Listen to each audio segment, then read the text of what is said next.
Want to make delicious, simple snacks? Well, here's how. For the first one, take yourself a piece of sliced bread and roll it out as flat as you can with a rolling pin. Then carefully slice up some cheese, nice and thinly, and arrange it on the bread. It really doesn't matter if there's gaps. And if you like, you can also add a thin piece of ham. Then, starting from the bottom, roll it all up into a nice tight roll, like this. Next, we're going to warm up our frying pan, and I'm using a spoonful of this organic coconut oil. It's solid at room temperature, but it melts into a nice cooking oil with heat. I made 5 of these bread rolls and placed them into the pan. After a couple of minutes, carefully rotate them all, and you should see they've started to crisp up on the bottom. We need to rotate them every couple of minutes so they're cooked all the way around. And once they're nice and golden, they're ready to serve. Stack them up onto a plate, and they're great for sharing with friends. Have them for lunch or something.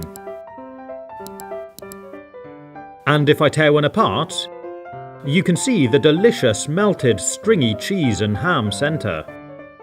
And they go really well served with a dip, like this guacamole, or sour cream and chive. And the coconut oil gives the bread a beautiful flavour. For this one, I'm taking 3 bowls, and I'm tipping a handful of flour in the first one. I'm also adding a little Cajun seasoning, and some salt and pepper. Then give it all a mix together. Next, I'm cracking an egg into the second bowl, then adding a splash of milk, and beating them together with a fork too. In the final bowl, I'm tipping in these breadcrumbs. I used shop-bought breadcrumbs for ease, but you could of course make your own. For this one, I'm going to be using this smaller, deeper frying pan, and I'm pouring in cooking oil so it's about 1 inch deep. Then gently heat it up. Next, take a ball of mozzarella and cut it into slices about 1 centimetre thick. We don't want them to be too thin.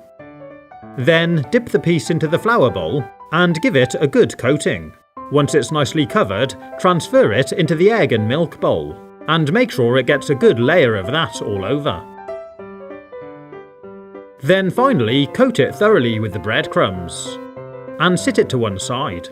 We need to do the same with all of our mozzarella slices, a bit like a production line. And you might find it best to use one hand for the dry flour and breadcrumb stages, and the other hand for the wet egging stage. This should help to stop your fingers getting too messed up. Once you've done them all, you can see they look really good. But if you want to make the breadcrumb layer even thicker, just dip it back into the egg again and coat it in the breadcrumbs for a second time. This will help to build up a really nice thick layer. When they're all ready, go ahead and carefully lower them into the oil. I'm using metal tongs. They should only take a minute or 2 to cook, and when they're golden brown, they're ready to take out and serve. I'm serving mine with a little side salad and a dish of sweet chilli dipping sauce. Be careful because they are really hot, so you should let them cool down a little before you break into them. There may be a little moisture from the cheese. And you can see how beautiful and stringy they are. Pretty cool, huh? Absolutely delicious. The breadcrumb coating is thick and crispy, and they taste amazing. If you're enjoying this and you're new here, you might want to subscribe to my channel and ring the bell so you get notified every time I launch a new video. And if you want to help support the channel, you can become a member and get access to perks. Just click the join button for more details. If you've got any leftover boiled potatoes, you can cut them up into wedges like this. And we're going to make a delicious seasoning to coat them with. Add a handful of flour into the bowl, then I added a tablespoon of paprika, some dried oregano, and a little bit of salt. Next I poured in a little water and mixed it all together to make a marinade. Then place in your wedges and carefully make sure they're all coated. Leave them to sit for half an hour. Then fry them off in some oil, just like we did with the breaded mozzarella. Do be careful with the hot oil. Leave them to fry for about 5 minutes, and when they're golden, remove them from the pan. I put them onto kitchen paper to help remove any excess oil, and they're very hot, so do go careful. But the marinade gives them a really flavoursome coating, and they go great with a salsa dip. or whatever you prefer. For the next one, I took a couple of slices of bread and chopped them into cubes, like this. Then break a couple of eggs into a bowl, add a splash of milk, and whisk them together. Next, I grated up some cheese, added a small handful into the bowl, and mixed it in. I'm also adding some herbs.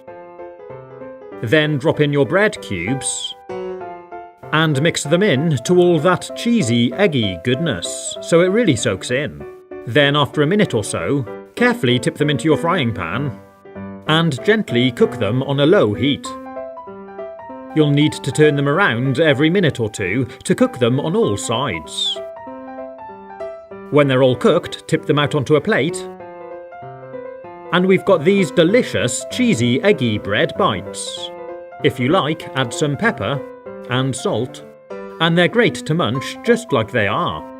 Or you could have them to accompany something else. Next, I'm going to show you how to make my amazing porridge pancakes.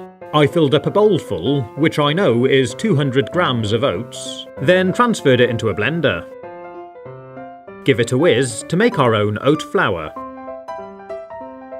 Next, pour in 200 millilitres of milk into a jug and break in an egg. Then whisk it all together. Then tip in your oat flour and steadily mix it in. If it's a bit too thick and stodgy, you may need to add more milk. And if you'd like your porridge pancakes to have a little more wholesome texture, pour in a handful of whole oat flakes and stir that into the mixture too. And it's ready to cook. I'm using coconut oil again for this recipe because it gives a beautiful flavour. Just pour your mixture into the pan, and if you need to, spread it out a little. As it cooks, you'll see it getting darker on the top. Then flip it over and cook the other side. And when it's cooked on both sides, it's ready to serve. I'm serving mine as a double stack, topped with slices of strawberry, bananas, and blueberries. And instead of adding maple syrup, I'm drizzling over some nice organic honey. These make a fantastic dessert, or breakfast, or just make them for a snack. They taste a bit more wholesome than regular pancakes, and I definitely recommend trying them.